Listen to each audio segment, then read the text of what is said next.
जो लोग सुबह देर से उठते हैं ना, उन्होंने 9-9, 10-10 घंटे की भी नींद पूरी की हो ना, उठते ही उनका दिल करता है 2 बंदे मुझे दबाएं। हालांकि सो के उठने पे तो तबीयत फ्रेश होनी चाहिए, लेकिन आप उस वक्त सोए हैं जिस वक्त दीन ने कहा था कि जागो।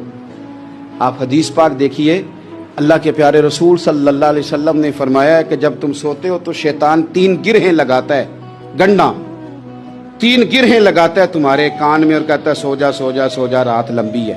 हुजूर फरमाते हैं जब बंदा सवेरे उठ के अल्लाह का जिक्र करता है, चारपाई पे उठा, उसने उठने की दुआ पढ़ लिया, अल्हम्दुलिल्लाह कह लिया, अल्लाहु अकबर कह लिया, अल्लाह तेरा शुक्र है, अपने लहजे में किसी तरह अल्लाह का जिक्र कर लिया। जब वो रब का जिक्र करता है तो शैतान की पहली गिरा खुल जाती है, और जब वो वुजू करता है तो दूसरी खुल जाती, और जब नमाज पढ़ता है तो शैतान वैसे ही दूर हो जाता है। लेकिन हुजूर फरमाते हैं जो सुबह सोया रहे वो गिरहें कायम रहती। जो सुबह अल्लाह के जिक्र से, वुजू से, नमाज से शैतान की गिरहें तोड़ देता है, वो ताज़ा दम उठता है, ताज़ा दम।